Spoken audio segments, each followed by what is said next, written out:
m'appelle Géraud Deléa et je suis mentor spirituel pour hommes.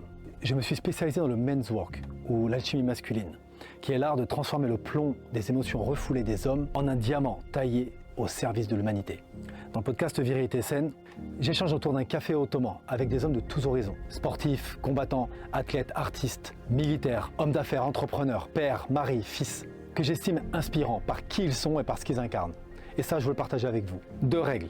1, pas de débat. Comme le disait Albert Jacquard, ce qui compte, c'est pas que tu aies tort ou raison, mais que ton idée plus la mienne en donne une 3e.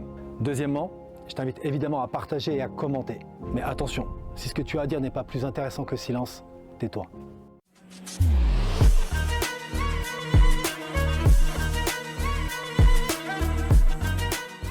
Bienvenue à tous, bienvenue à toi Émir. Je m'appelle Géraud Deléa. Aujourd'hui, on va faire un petit moment un peu particulier, mi-podcast, mi-interview, mi-pause café turc entre amis. Alors Émir, j'ai demandé de te présenter, de dire un petit peu qui tu es, et puis de nous présenter évidemment après Soy Türkiye. Et on va explorer un petit peu tout ça ensemble pour un petit moment. Let's go. Alors Géraud, tout d'abord, bien trouvé, hoş bulduk. C'est la réponse que l'on donne au bienvenu en turc. Ok. Quand quelqu'un te dit bienvenue, tu lui dis bien trouvé. Hoş geldiniz, hoş bulduk. Vas-y, on va le faire. Alors, dis-le-moi, vas-y. Hoş geldiniz. Hoş bulduk. Exactement. Donc, Voilà, j'aime bien ça, je vais le faire ça. merci de m'avoir invité. Je suis de passage en France pour la première fois depuis 11 ans, je pense. Et j'ai juste 3 jours en France. Non, attends, le truc de dingue, ce qu'il faut savoir, on dirait comme ça qu'il est dijonnais ou qu'il est strasbourgeois. Émir est turc de Turquie, c'est-à-dire qu'il ne vit pas en France, c'est qu'il n'est pas d'ici. Il parle mieux français que la plupart de gens que je connais, français. Merci, tu me gâtes. C'est ce que mon professeur de français me disait aussi. Fayot. Ouais. Mais utiliser ça pour fustiger les autres élèves. T'as pas eu de problème à l'école? Ça, Ayez honte, enfants de France. T'as pas eu de problème dans la cour d'école? J'étais quand même assez baraqué. Ouais, ok, ça, Ça aidait. Mais Ok, est-ce que tu peux te présenter un petit peu, nous parler déjà de toi, l'être, l'homme, et puis après on parlera aussi de l'entrepreneur, bah écoute, je te remercie encore une fois de m'avoir invité. Et moi, je m'appelle Émir Ali Ench. Je suis le fondateur de la compagnie Soy Türkiye. Et je suis moi-même maître chaudronnier. Et notre compagnie Soy Türkiye se spécialise dans la chaudronnerie des articles de cuivre professionnels. Donc on fait des casseroles, on fait des cezve pour le café turc que voilà. Et Géraud est un grand amateur et utilisateur depuis... voilà. Donc ça explique tout. Et c'est entièrement fait à la main. Donc ça c'est très important parce qu'il y a une grande différence de qualité entre le cuivre qui est fait entièrement au marteau et le cuivre qui est pressé. On va revenir. Oui, on va moi, revenir. c'est toi que je veux connaître. Oui, Après, alors, on va se poser sur Soy. Et moi, je suis marteleur chez Soy. Ok, mais moi je connais ton histoire, Oui. mais les gens qui nous regardent, ils la connaissent pas. Ton histoire, elle est incroyable. Qu'est-ce qui t'a amené à être maître chaudronnier? Et puis surtout, voilà, explique-nous un petit peu. Alors, je suis de famille diplomate, de côté mère et de côté père. Et depuis l'Empire ottoman, depuis... je suis de famille fonctionnaire de 7, 8, 9 générations de côté mère, de côté père, depuis la République et l'Empire. Et tout ce qu'il y avait entre. Tout ce qu'il y avait d'intérim entre la République et l'Empire. Okay. Et mes grands-parents ont aussi servi de fonctionnaires dans ces états d'intérim. Mais je suis aussi dans cette grande constellation familiale, dans ce soy, on appelle ça soy en turc, le pédigré, ton arbre généalogique, la constellation familiale, c'est le soy. Et dans ce soy-là, je suis le premier à avoir rompu la grande tradition de l'État et d'avoir commencé un business sur le marché libre. Donc tu es le premier à être passé vraiment dans une lignée de fonctionnaires. Alors, merci d'avoir, je vais rebondir évidemment sur constellation familiale, hein, qui est un outil puissant, transgénérationnel, qu'on utilise avec ma femme Anissa. Parce que nous, avec ma femme, on est mentor spirituel, on est auteur. Et moi, la particularité, c'est que j'accompagne les hommes, notamment autour d'un espace d'hospitalité, alors comme celui-ci, autour du café, notamment du café turc, mais aussi d'autres boissons d'hospitalité. Mais j'ai jeté un peu mon dévolu sur le café turc. Et on parlera après aussi de la spiritualité dans le café turc. Maintenant, donc, fils de fonctionnaire depuis très longtemps, ce qui explique aussi pourquoi tu parles, parce que tu parles arabe, farsi, donc c'est l'iranien. Persan. Persan. Tu parles arabe, persan, anglais couramment, je t'ai entendu avec un accent limite New York, Brooklyn, anglais parfait, français nickel, et donc 4 langues, encore turc, autre chose? De l'espagnol, du portugais, du latin, du grec, un peu d'arménien. C'est Jason Bourne. Voilà. Jason Bourne. Ok. Mais les langues m'intéressent beaucoup aussi. Quand tu fais une plongée dans la langue, en fait, tu découvres la culture de ce peuple. Quand cette langue a été créée, donc quand tu vois les mots les plus archaïques de chaque langue, ça te renvoie même à la préhistoire des Bien fois. sûr. Enfin, Et puis surtout la perception, la lecture du monde qu'ont ces personnes à travers leur langue. toujours. C'est ce que j'ai vécu au Japon, où parfois je vais aller utiliser un mot japonais, parce que le japonais va avoir une sonorité, une texture, et va transporter une image et une sensation que le français ne pourra pas, et vice-versa. Donc plus tu connais de langues, plus tu es capable d'assumer de notions. Absolument, En fait. absolument. Ok. Tu nous as parlé de Soy, donc Soy, rappelle-le-nous, qui veut dire Alors oui, la ligne familiale. la ligne familiale. Et tu peux nous parler un peu du logo? Pourquoi c'est cercle? Pourquoi c'est rond?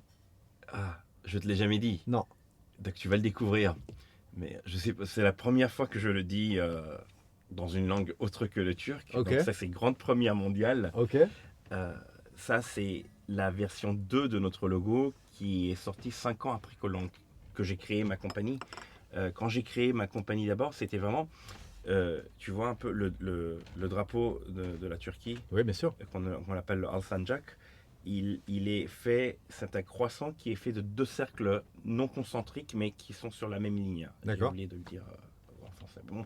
Et donc ce logo-là, c'est une variation de notre drapeau. Ok. Et donc il y a un croissant de la Turquie dedans en Ok. fait, qui est vraiment caché. D'accord. Donc on est un porte-étendard de l'artisanat turc Ok. dans le monde entier. Ouais, surtout que bon, tous ceux qui sont déjà partis dans les bazars en Turquie, on a tous déjà au moins ramené une fois un GSV, donc un petit pot à café comme ça, qu'on retrouve dans les Balkans, qu'on retrouve en Algérie, en Égypte. On a tous déjà ramené, mais ceux-là, vous les trouverez pas. Ceux-là, vous les trouverez pas. Et ça, on y viendra après. Ok, mais tu nous as pas dit un élément clé que moi je connais et je sais qu'il faut le partager, parce que je trouve ça très puissant. On parlait de constellation familiale. Donc, comme on dit en constellation familiale, tu vas rompre avec le clan familial, en tout cas professionnellement, puisque toi, tu décides de devenir maître artisan chaudronnier. Pourquoi? Et comment ça s'est passé? Alors, mes parents m'avaient convaincu d'entrer dans le concours du ministère des Affaires étrangères de la Turquie. Chose que j'avais faite d'ailleurs, j'avais posé ma candidature. J'ai fait le concours d'abord national, où il faut se placer dans les 1500 premiers parmi 150 000 à peu près, Ok. pour rentrer dans différents ministères. Et pour postuler aux affaires étrangères, il faut être dans les 1500 premiers. J'ai été numéro 370 de la Turquie à ça. Après, les 1500 premiers sont invités pour le concours des affaires étrangères et c'est très sélectif. Ils prennent en moyenne entre 50 et 70 candidats par an. Donc tu es sélectionné, tu passes devant Voilà, un jury. j'ai fait un concours écrit d'abord où j'ai Ouais. été 11e. Enfin, c'est des chiffres qui paraissent très ridicules maintenant, tu vois. C'est un peu, ne prenez pas ça comme un étalage. Vous voyez ce que je veux dire? Je sais pas. Et donc, C'est juste que maintenant, quand je regarde avec du recul, c'est à la limite. donc, tu sais, je en me vrai, suis l'univers fait- s'en fout. voilà. Voilà, L'être exactement. humain se met des. Comment dire? Moi-même, hein, je me suis mis quand j'étais à la Légion, c'est pareil, je m'étais dit, il faut absolument que je termine dans les 5 premiers, Voilà. parce que comme ça, je peux choisir mon régiment, et puis ça sera bien, etc. Et avec le recul, je me disais, qu'est-ce qu'on en a à foutre? Pourquoi là Voilà. Là, aujourd'hui, quand j'embauche quelqu'un, je regarde même pas sa fac. Je regarde c'est quoi son work experience, tu vois, c'est ces choses-là. Bon, pour retourner vite fait, donc j'ai été invité à l'examen oral, vraiment très difficile, et j'ai gagné cet examen. Mais par contre, alors, ce qui s'est passé pendant mes études du concours, pendant que j'étais en train de reviser pour ce concours, qui m'a pris un bon 8 mois de campement à la maison, d'hibernation. Voilà, une grande hibernation, et plein de volume à finir, tu vois. Et pendant ce temps, pour me déstresser, je cuisinais tout le temps. Ok. Et je suis un très bon cuisinier, je suis un cuisinier amateur. Bon, je ne suis pas pro, bien sûr, mais ces casseroles et ces jezve et ces articles bar de soya, je les ai fait d'abord pour moi-même, pour que moi, je puisse les utiliser, pour que moi, je puisse avoir sous ma main les meilleurs équipements du monde. Et c'est ce que, pendant mes sessions de cuisine, mes séances, je n'ai pas pu trouver. Alors, je vous le dis, par contre, on avait de très jolies casseroles dans notre maison familiale. Mes parents ont fait, en tant que première mission étrangère, ils ont été mutés en Iran pendant 4 ans. Et pendant ces 4 ans, ils ont accumulé pas mal de cuivre.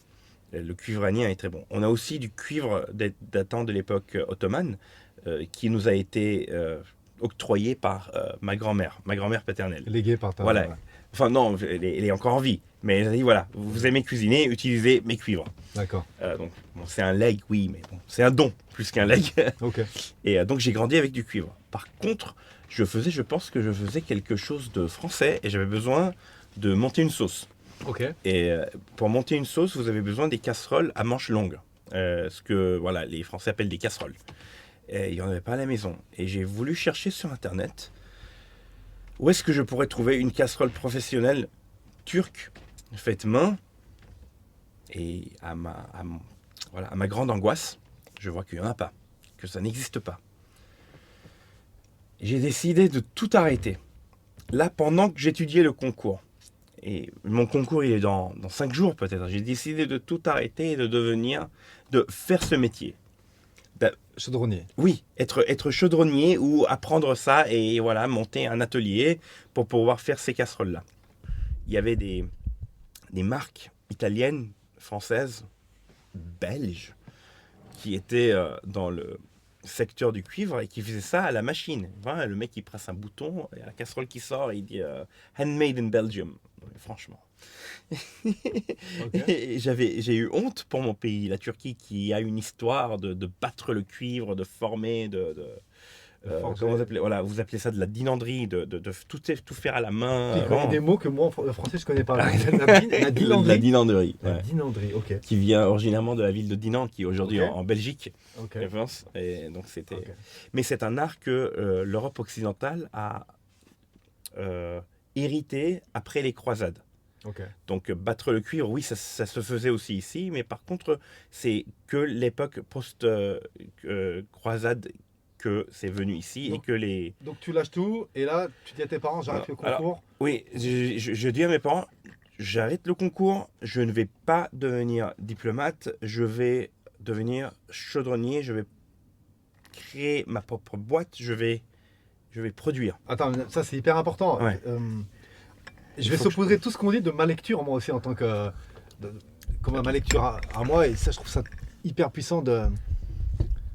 Tu t'es autorisé ça parce que Oui. plusieurs fois dans une vie ça peut arriver de dire mais qu'est-ce que je fous là. Il faut que je me lève et que je me casse de ce boulot et que j'avive ma vie mais la plupart des gens ne le font pas.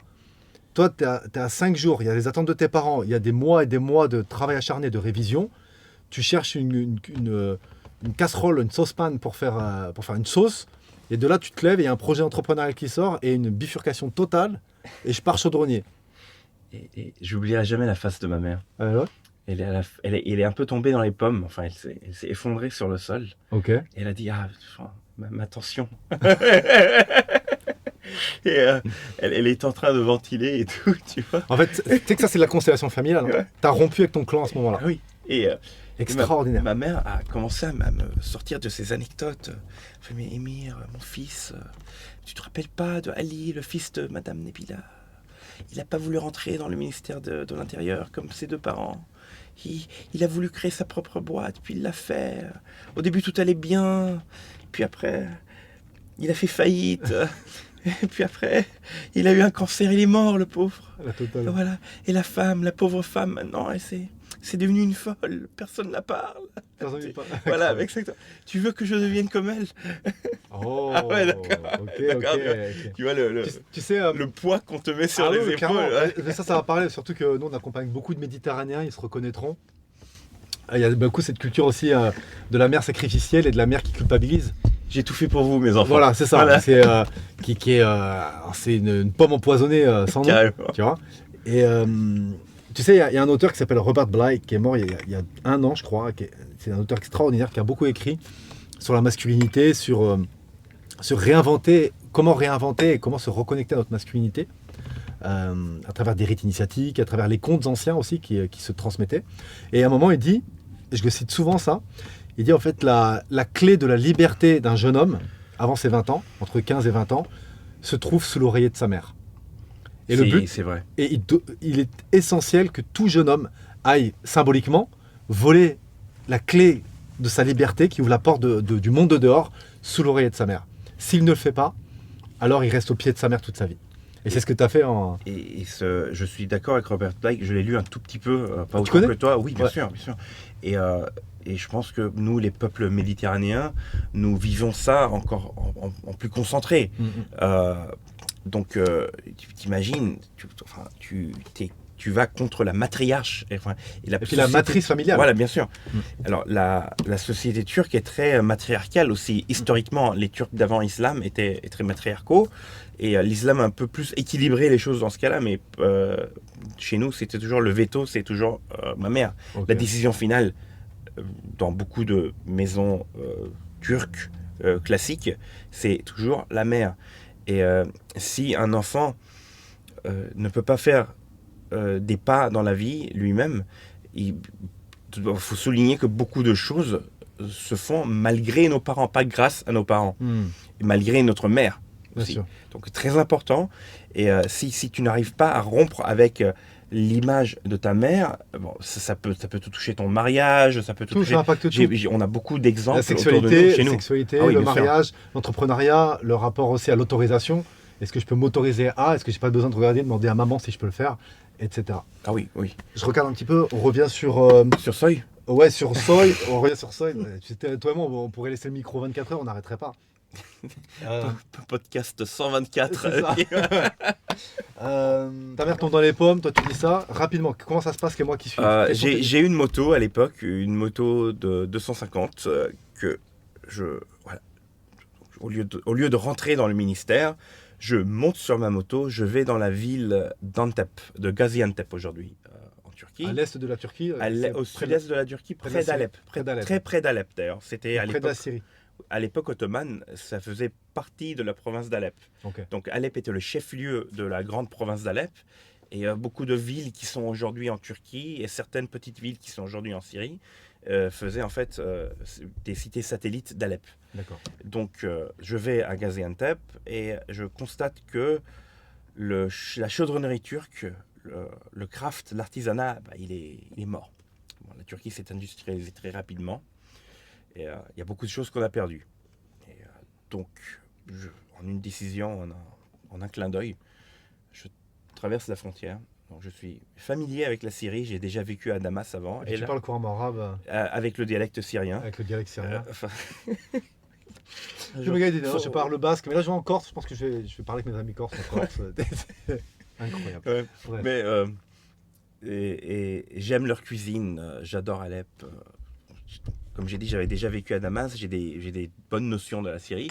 Donc je passe à Alep, je loue un tout studio dans une vieille maison en pierre, un truc comme ça, et je vais dans le grand bazar d'Alep chercher du travail en tant que chaudronnier. Et, à ma grande surprise, je suis accepté au deuxième endroit où je demande. Ils font des grands chaudrons pour faire des sucreries, des halvas. Tu connais. Ouais, bien Et sûr. c'est une maison de cuivre qui exportait ces chaudrons dans d'autres pays arabes, le Yémen, le Oman, tout ça. Vous dites Le Mans, pardon? Oman. Oui, Oman. On Ouais, met pas d'accord, de Oman, préfixe, voilà. Oman. Alors, Pas de... au Yémen, c'est le Yémen. Le Yémen, ouais. Le Yémen, Oman. Je commence avec des chaudrons de 3 mètres. D'accord. Et en fait, bon, je suis apprenti, j'ai 24 ou 25 ans. Et c'est assez tard pour être un apprenti. Mais c'est pas la mort. Je commence. Je tape des chaudrons de 3 mètres. Enfin, on est 4 à les taper. Et il y a un apprenti encore plus jeune que moi qui tourne le chaudron. Comme ça, le chaudron de 3 mètres, le petit, et nous on tape comme ça. Et c'est un très bon apprentissage parce que j'ai appris où taper le cuivre, comment taper, et aussi un chaudron de 3 mètres, ça pardonne les erreurs. Voilà. Voilà, donc tu peux te faire la main, c'est moins... Ce que tu me disais en fait. Là, JSV. Voilà. Voilà, si tu te craques sur un petit JSV comme ça, on va le voir. Alors là, c'est du millimètre. Tu vois, là, si tu fais une erreur de millimètre, c'est bon, le JSV, il doit être refait. D'accord, il doit être réparé. Le coup doit être parfait, c'est ça? Ah oui, bien sûr, bien sûr. Parce que le martelage se fait sur des enclumes vraiment très petites et tu ne vois pas l'enclume. D'accord, l'enclume est dedans, c'est une mini enclume et tu dois taper là où tu sens que l'enclume est. D'accord. Wow. Donc, ça, on va en parler après. Parce que pour moi, évidemment, je pense à l'alchimie, je pense à la transformation de la matière. Enfin, c'est extraordinaire. On va parler de tout ça. Donc là, tu fais ton apprentissage en Syrie, ça se passe bien. Et après, rapidement, c'est quoi un peu les étapes? 1 an et 3 mois plus tard, je décide de retourner en Turquie, à Istanbul. Ouais. Je le fais tout de suite, d'ailleurs, je retourne à Istanbul. Par contre, notre maison familiale est à Ankara. Donc, nous sommes une famille de fonctionnaires, nous sommes dans la capitale. Et je vais dans le grand bazar d'Istanbul, je me loue un tout petit endroit pour taper le cuivre. Et j'engage avec moi un artisan argentier. Donc, un vrai artisan pour qu'il fasse les manches. Et pendant ce temps, je conçois les... Voilà. Alors, donc toi, tu travailles sur ça. Donc là, tu commences avec le JSV. Oui, je commence... Non, pardon. Non, je commence avec les poêles à frire et les JSV en même temps. D'accord. Pourquoi le JSV? J'avais besoin d'un vaisseau pour faire le café pour moi-même. Donc j'ai tout de suite conçu un JSV. J'ai conçu le manche. Voilà, un récipient, exactement. Ok, tu as dit vaisseau, intéressant, un vaisseau. Ok, donc toi tu travailles ça et lui il travaille le manche. Voilà. Ok. Et je conçois le manche, on prend des prototypes de la fonderie. Donc on n'est pas encore à ce modèle-là, là on est quelque chose de... Non, bien sûr. Mais on y arrive. On y arrive. Après 4 ou 5 manches que j'essaye successivement. Donc je fais des prototypes en laiton d'abord. Après je travaille le laiton. Et là c'est du bronze. C'est un alliage de bronze. Vraiment. On appelle ça le soy tunç en turc dans notre compagnie. Le bronze de soy. C'est du bronze avec un tout petit peu de beryllium, un tout petit peu de potassium dedans. Mais c'est du... C'est toi qui fais les mélanges? Oui, c'est moi qui fais les mélanges. J'ai lu 2 livres sur la fonderie de bronze. Et quels alliages sont plus réfractaires, quels alliages sont plus conductrices. Et ça, c'est un alliage, plus conducteur. Et ça, c'est un alliage qui est très réfractaire. Par contre, il est très dur à travailler. Donc, pour usiner, vraiment, ça use les outils. D'accord. Et mais c'est malléable, mais c'est pas très malléable. Donc, retour à Istanbul. Donc, on est en quelle année là? 2010, fin 2010, début 2011, ouais. Retour à Istanbul, je loue un atelier, je commence mon martelage, je fais des poêles à frire et des JSV, j'embauche de l'atelier d'à côté un artisan argentier, un grand artisan argentier pour qu'il me fasse les manches en bronze. Je travaille pendant 2 ans sur la fonderie de la bronze, je lis quelques volumes là-dessus, quels alliages sont réfractaires, quels alliages sont conductrices, sont conducteurs. Et donc, je finis par un alliage que j'appelle le soy tunç, avec un peu de beryllium, un peu de potassium. C'est mon alliage à moi. C'est pas conducteur thermique du tout, alors que 88%, c'est notre matière première recyclée. Ensuite, la chance me frappe. Quand j'étais à Alep, un très bon ami à moi me rentre mes coordonnées dans le concours télévisé Qui veut être millionnaire version Turquie. Donc voilà. Et je suis appelé du studio télévisé pour dire que je dois venir le samedi pour un pré-entretien. Et j'ai aucune idée de ce qui se passe. Je dis, écoutez, non, je veux pas, merci. Et mes amis me convainquent que non, il faut que j'y aille parce que je viens de fonder une compagnie et que mes parents me donnent 0 capital. Et donc, voilà. Donc mes amis me prennent Manu Militari, me ramènent au studio, je passe le pré-entretien, ils me disent d'office que je passe à la télé le samedi, et voilà. Donc c'est le surlendemain. Ok. Et donc le samedi, j'arrive, je passe à la télé, aïe, grande panique, trac. Mais bon, j'arrive quand même à ramasser l'équivalent de 15 000 euros à peu près, après taxe 13 700. À l'époque, voilà. Ok. À l'époque, un lira turc faisait à peu près 1 euro à l'époque. Et avec ce petit capital, je suis capable d'élargir un peu ma production. J'achète de nouvelles enclumes, je fais des moules et tout pour les casseroles. En fait, ce que tu dis là, c'est. Souvent, les gens me disent oui, il y en a qui ont de la chance, il y en a qui n'ont pas de chance. Pour moi, la chance, c'est quand la préparation rencontre l'opportunité. Tu étais prêt, et là, ça vient de pas ce que toi, tu as décidé, mais entre guillemets, tu te retrouves guidé vers. Tu as besoin de capitaux, voilà des capitaux. Et il faut être capable de répondre à l'appel. Donc là, c'est ce qui se passe. Tu fais l'émission, tu gagnes de l'argent, et next. Et je pense next. que aucun entrepreneur peut renier le rôle de la chance dans son succès, bien sûr. Bien sûr. Mais si tu as plus de canaux ouverts pour accepter les chutes de chance sur ta tête, L'abondance, absolument. voilà, Absolument. exactement. Et ça s'appelle un peu créer sa propre chance. Non, sûr. en fait, c'est de la chance, mais combien tu as de canaux, combien tu as de ports ouverts pour que les bateaux de chance t'arrivent. Donc moi, J'aime bien ça. ouais, moi j'en avais quelques-uns.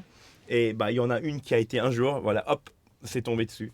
Et juste après, autre peniche de chance qui est venu à bon port, j'ai un ami qui est chef, un excellent chef d'Istanbul, de Turquie, qui voilà, a été convoqué pour travailler dans le Valais en Suisse. Ouais. Et Ok. donc, dans un grand château, avec un grand chef suisse des années 80, Frédéric Médig, s'il m'écoute d'ailleurs, je lui passe le bonjour. Alors, le château de Frédéric Médig, vraiment à l'ancienne, ils adorent le cuivre et tout, mais ils trouvent plus cette qualité-là. Et je rencontre Frédéric Médig lors de son voyage à Istanbul, avec mon ami, son sous-chef d'ailleurs. Et il tombe amoureux de mes produits et il convainc l'acheteur du château, le chef acheteur du château, pour commander l'équivalent de 13 000 euros dollars. Re 13 000. Oui, exactement. Re 13 000, Ah oui, intéressant. Ok. le 13 pour moi n'est pas une, n'est pas une poisse. Ok. Donc, il me passe une commande, Ouais. juste 1 an après peut-être mon concours, enfin, pardon, ma présence télévisée. Ok. Donc, ma cagnotte. Voilà. Deuxième cagnotte de 13 000. Là, je ne sais pas comment ça se passe, mais la famille royale en Angleterre et la famille royale au Danemark commencent à utiliser nos produits. Et tu sais pas comment ça Non, arrive c'est jusqu'à- de bouche à oreille. C'est de bouche Ok. à oreille. Ah oui, aussi, je veux dire que je produis des casseroles en argent pur aussi. Donc, c'est l'une de nos branches. Et donc, c'est des casseroles que tu peux toujours revendre. C'est de l'argent pur. Mais on achète de l'argent de la raffinerie nationale, on le fait fondre, on fait un lingot. Le lingot, on le transforme en plaque, la parfaite, 2,5 mm. Et cette plaque, on la martèle, on la transforme en casserole, on la transforme en poêle, ou on la transforme en GSV. Et un de nos produits finit chez la famille royale danoise, qui informe la famille royale du Qatar et du Royaume-Uni que voilà, il y a un jeune Turc qui fait des produits comme ça. Et la chaîne médiatique alternative de l'époque, mainstream d'aujourd'hui, Vice TV, en prennent nouvelle. Je connais très bien, j'allais les voir à Tokyo. Ouais. Je connais très très bien. Ouais. Et moi, je lisais Vice Magazine quand j'étais Ah à la ouais. fac, à Moi aussi, Montréal. Moi aussi, ouais. Et donc, Très hardcore, d'ailleurs, très hardcore le à magasin. l'époque, super hardcore. Hein. Super hardcore. C'était moitié magazine porno, moitié machin. Ah oui, enfin, même les pubs, c'était. Je te rappelle. Mais moi, j'étais pas bien. Les articles étaient. Je dis, ok, c'est hyper alternatif. Par exemple, il faisait prendre du LSD à l'interlocuteur, après il faisait une interview avec. T'imagines. Ouais, c'est. Mais Ouais, vraiment, je me rappelle très bien. cet esprit pionnier de Vice, enfin, c'est fini aujourd'hui. Hein. C'est un nouveau mainstream, quoi, tu vois. Ouais. Et, Et je me rappelle très bien, c'était gratuit, je crois que c'est même gratuit. Oui, c'est hein. gratuit, c'est gratuit. Ouais. Et C'était imprimé à Montréal à l'époque. Moi, j'étais à la fac à Montréal. D'accord. Et ben, donc j'habitais 10 ans à Tokyo, et à Tokyo, on avait, dans les années fin 2000, il y avait... Ah, fin 2000 encore, d'accord. ouais. Alors, Vice Magazine prennent la nouvelle que les familles royales européennes utilisent des casseroles en argent de chez nous. Et, ils ont une branche qui s'appelle Munchies, c'est leur chaîne culinaire Ok. qu'ils font un broadcast sur YouTube. Et ils m'envoient une équipe de 3-4 personnes. En 2013, ils filment 2-3 journées avec moi entières. Vraiment, donc je suis vraiment le sujet principal de leur Ouais, je documentaire. l'ai vu, je me rappelle. Je l'ai vu. Ah, t'as vu, ouais. Ouais. Il s'appelait The Real Pot Dealer. De pot dealer en anglais, il y a un jeu de mots. Pot en anglais, c'est la weed. Et là, c'est la casserole et aussi. c'est aussi la casserole. Donc, Et donc, pendant ce documentaire, ça montrait un peu l'opération de Soy en 2013. Tu vois, c'était bien plus simplistique qu'aujourd'hui. On était 3 ou 4 dans l'atelier. Et moi, je me promenais avec mon sac à dos dans le Grand Bazar d'Istanbul. t'avais un ouvrier francophone en plus, je me rappelle bien. un moment, tu parles en français, Oui, tu- oui, c'est Daniel. Il était ivoirien. D'accord. Exactement. Donc, oui. Ah, tu te rappelles bien. Tu te rappelles bien. Je me rappelle comment tu parles en français. Ouais. Et donc, ce documentaire, je pense qu'il est fort intéressant. Je vous invite à le revoir. Puis ça, même pour toi, c'est un bel ancrage, tu vois, il y a 10 ans auparavant, tu vois, quand tu as une équipe comme ça qui vient, c'est un bel ancrage. Ah ouais, on en était là, on faisait ça. Et je le revois de temps en temps. Hein. Il est drôle. Quoi. Ils ont mis de. Il y a un bon rythme, ouais, c'est clair. Ouais, exactement. Donc, Ils ont fait de bons Munchies. Hollywood cuts. C'est ça. Et après Munchies, voilà, ça s'envole. Enfin, nos ventes de détail sont soudainement bien plus prononcées. On fait beaucoup. Les ventes de détail, c'est ce qu'on veut, quoi. C'est quand tu vends sur Internet. À l'époque, on avait un site sur Etsy. Les Français connaissent Etsy. Bien sûr, moi je suis un Ouais. grand amateur d'Etsy. D'accord, parfait. On avait un site sur Etsy. Bon, maintenant, on est sur Shopify. Hein, si les gens veulent acheter directement de Soy, mettons, ils vont sur Shopify. Mais à l'époque, on était carrément... on avait une petite page Etsy et on vendait 9-10 produits de Soy sur Etsy. Et on était plein de 5 étoiles, machin et tout. Et les bénéfices qu'on fait par casserole, quand on vend sur Etsy, sont bien plus que quand on vend à un grossiste. D'accord, on vend au grossiste qui est au Brésil, mettons, ou en Afrique du Sud, aux États-Unis. Tu envoies 150 casseroles ou 300 casseroles. Mais quand tu vends au détail, c'est bien plus profitable. L'un des artisans, je fais cette chose-là, c'est mon bébé. Mais moi, je veux aussi savoir c'est quoi ton expérience personnelle et peut-être spirituelle par rapport à nos produits. Moi, tout commence avec l'hospitalité. Quand j'étais à Tokyo, régulièrement, j'avais de très bons amis, notamment un ami somali et un sénégalais. Et tous les trois, régulièrement, au moins une fois par semaine, on se retrouvait. Je jetais un tapis sur le sol et on se mettait un peu à la nomade et on se faisait un thé. Alors chacun faisait un peu le thé qu'il préfère ou le café qu'il préfère. Et je faisais du thé à la menthe. Mon ami somali faisait du chai, vraiment tu sais, le chai indien, mais comme ils le font aussi en Somalie. Et puis avec le café, quand il fallait faire du café, pour moi c'était évident que c'était du café turc. Alors que je suis d'origine italienne, mais moi c'était café turc. Et j'ai toujours gardé cette notion d'hospitalité, tu vois, d'être sur le sol, d'avoir juste un coussin, d'être pieds nus et de passer toute la soirée, toute la nuit à boire du café, boire du thé, fumer le cigare, échanger, parler, refaire le monde, explorer la spiritualité, la métaphysique, tout ça. Et j'en ai fait mon métier. 10 ans plus tard, j'en fais mon métier. Aujourd'hui, j'accompagne les hommes, en partie dans ce lieu, mais aussi beaucoup en digital. Et j'ai jamais arrêté en fait avec ce liant. Je voulais un liant, en fait, un cérémoniel, un rituel que je trouve qu'on a trop oublié en France, en tout cas dans notre culture occidentale. On va te poser machinalement, on peut t'offrir machinalement quelque chose. Tu vois, tu vas au Japon, en Turquie c'est ça, on te donne un chai, c'est automatique, tu ne demandes rien. On te pose un chai ou un café sur la table tout de suite. Au Japon c'est pareil. Dès que tu t'assois dans un bureau, tu vas avoir une administration, enfin une entreprise, on te pose un thé vert. Et moi je voulais café turc et effectivement, après 10 ans au Japon, je me suis fait l'œil. Je connais l'artisanat, je sais ce qui vibre un peu quand je le touche, tu vois. Et ce que je voyais, ce qu'on me ramenait de Turquie, ou ce que moi j'ai acheté quand j'allais à Istanbul, c'est cool. Mais voilà, pour moi, c'était un peu du matériel du bazar, quoi. Donc, j'ai la machine à café turc dans le sable chaud, tout ça. Et un jour, je fais mes recherches, je me dis, non, allez, il faut que je trouve quelque chose qui me corresponde plus. je fais mes recherches, et là, déjà, je découvre qu'il y a des championnats du monde de café turc. Alors, je me dis, waouh, il y a vraiment des...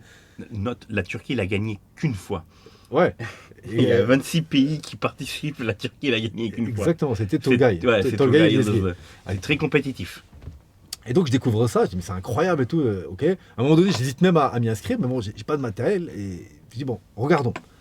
Et je vois donc Tolgay, donc je vois déjà il s'habille en tenue un peu tradi turque, mais En Kahveci, c'est un ordre de janissaires qui sont tâchés de faire le rituel du café. voilà, donc je vois que déjà il y a une proposition. Moi j'adore l'expérience, le storytelling et l'immersion. Voilà, moi ça m'intéresse pas le truc très froid, très méthodique. Ça m'intéresse pas. Moi, il faut qu'il y ait de la chaleur, il faut qu'il y ait de l'humain, il faut qu'il y ait des tissus, il faut qu'il y ait des senteurs, il faut qu'il y ait des épices. Tu vois, le beau café qu'on boit, je l'ai fait moudre à Dubaï, c'est le café Samira Matok à la cardamome. Tu vois, fraîche, qui a été moulu dedans. J'adore le café de Samira Mahato. Si elle, voilà. C'est moi. Si elle voit Samira. Dans ce côté français. Voilà. En plus, oui. je l'ai acheté à Carrefour. Tu l'as Carrefour acheté à Dubaï. Carrefour. C'est écrit Turkish Coffee en arabe dessus. C'est ça, Turkish Coffee. Et je vois Tolgay qui utilise, donc, dans l'écran, tu as vu, il y a aussi une image, tu vois, Tolgay qui se fait un café avec. Alors, je vois déjà ça. Alors, je ne savais même pas que ça existait, donc je vois ça. Qu'est-ce que c'est que ça? Je vois un stand comme ça, un support métal. Je vois le petit burner en dessous à butane. Je dis, ok, c'est cool. Déjà, c'est plus petit. Moi, j'ai une grosse machine comme ça que je ne peux pas transporter. Tu as le bac à sable. J'ai le bac à sable chauffant. Moi. Et je vois ça. Et là, mes yeux picotent et crépitent. Avec ma femme, on répète souvent Dieu aime le beau. Je m'explique. La spiritualité, on est aussi parmi les rares mentors spirituels français à parler de la spiritualité et de l'argent. Et aussi de, entre guillemets, ce qu'on appelle le luxe, que ce soit l'hôtellerie, la restauration, les vêtements, etc. Nous, on est complètement décomplexé avec ça. Et je le répète, Dieu aime le beau. Pour moi, ce qui est beau mérite son pesant d'or. Et c'est OK. Et là, je vois ces produits, et là, je sais qu'il y a quelque chose de différent. Et il y a quelque chose qui se passe. Et je regarde. Et je me dis, qu'est-ce que c'est que ça? Donc, je vais sur l'Insta de Tolgay. Je vois qu'il fait une collaboration avec vous, que ça s'appelle STC, mais que vous, votre nom, c'est Soy. Je me dis, qu'est-ce que c'est que cette marque? Et puis, je commence à explorer, tu vois. Donc là, c'est il y a à peu près 4 ans. C'est avant le Covid. Donc, c'est 2019. Ouais, à peu près 2019. Je contacte Tolgay, on échange par téléphone, on fait connaissance. Et puis pour mon anniversaire, en octobre, ma femme, elle tape toujours juste, elle m'offre un coffret collaboration Soy Turkiye et Specialty Turkish Coffee STC, donc la marque de Tolgay, et une collaboration avec vous. Et là, j'ai le coffret qui arrive. Je suis émerveillé, tu vois. Et c'est là où tout commence. Je te contacte, etc., etc.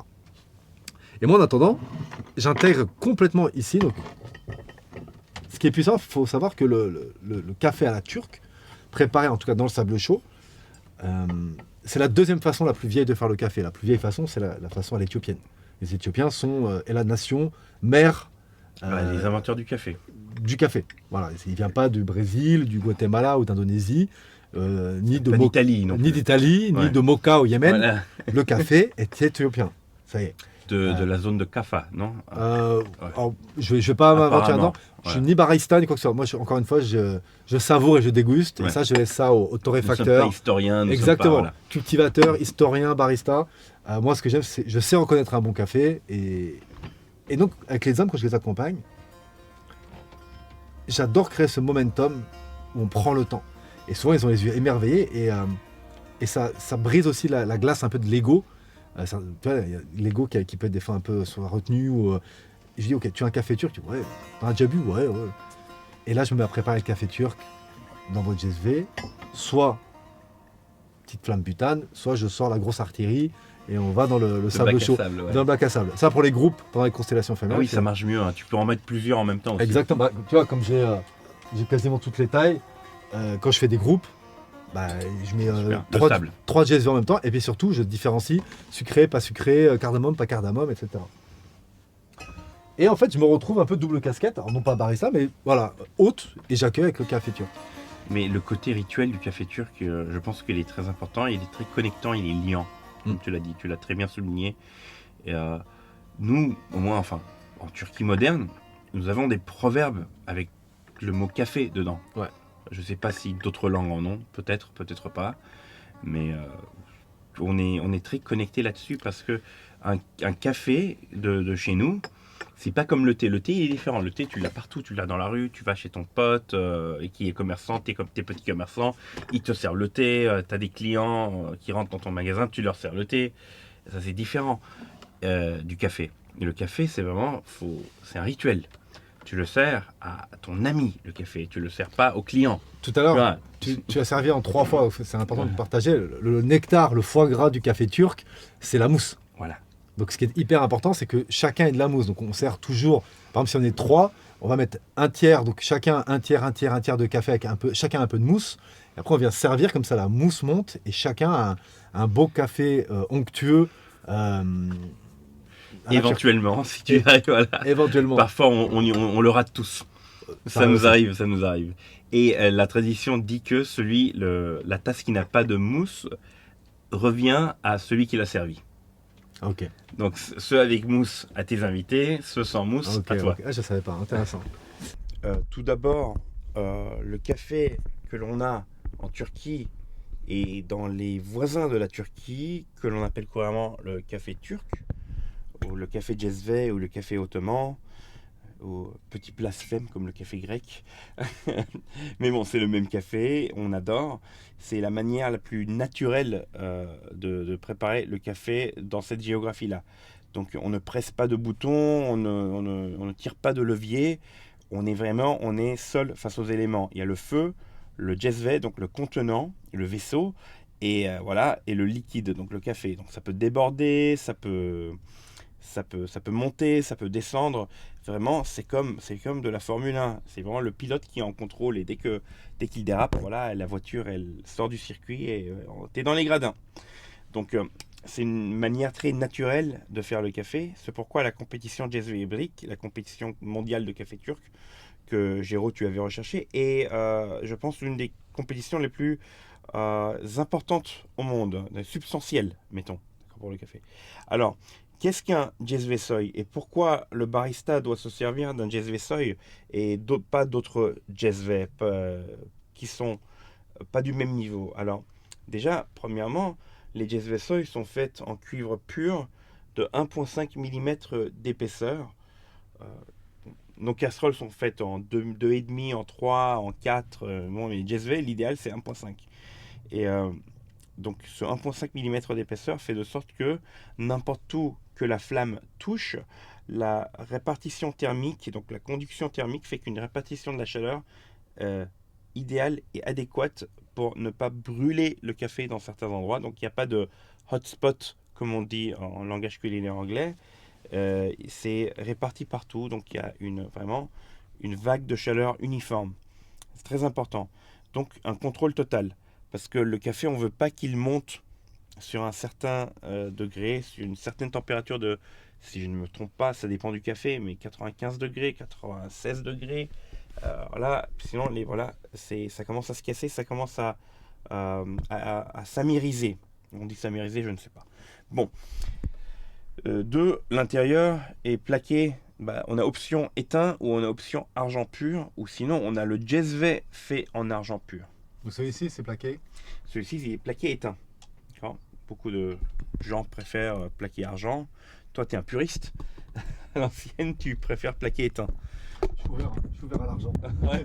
Je suis très ouvert à l'argent. Oui. C'est à peu près dans un contenant petit comme ça, il n'y a pas vraiment de grande différence. Par contre, si tu es en compétition, tu as besoin de l'argent. Donc ça change. L'étain n'est pas très conducteur, par contre, l'argent c'est le meilleur conducteur thermique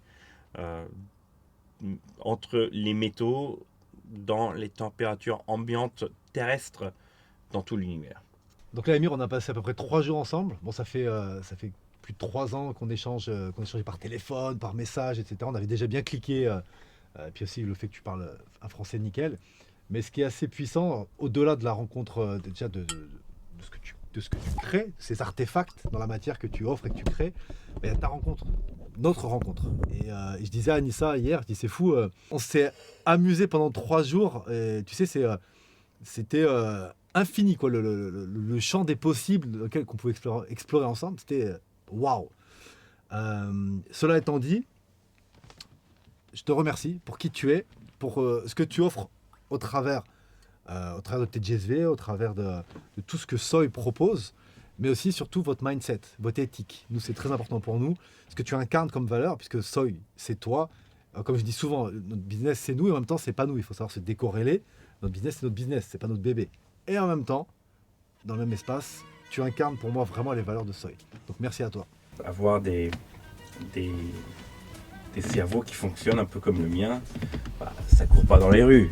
Tu vois, on peut parler de ça, on peut parler de ci et de voilà, de l'Empire acadien, tu vois, de la culture abyssinienne du café. Comment est-ce que voilà, le Chirchazeli, il a ramené un bocal. Exact, c'est infini. C'est clair. C'est infini. Deux psychopathes ensemble. Voilà, deux psychopathes, deux malades spirituels, comme on dit en turc. Les malades spirituels. Voilà, c'est un malade Et puis comme on disait, toi et moi, les hôpitaux psychiatriques sont pleins de prophètes et de grands maîtres et de grands sages. Bien sûr. C'est un autre sujet. Oui. Bah, on ne va pas courir à court de sujets pour retourner en France. 30 minutes pour le podcast ou 3 minutes, même si c'était 3 jours, c'est trop court. Donc tu viens quand tu veux en Turquie, à Istanbul. Ah, mais je vais venir, ça c'est clair. Et puis, si tu es d'accord avec moi, j'aimerais conclure. Je suis vraiment hâte de présenter au public français, de présenter aux Français Soy, le café à la turque, vraiment préparé dans du soy, avec cette ritualisation de ce moment précieux qui est un café partagé ensemble.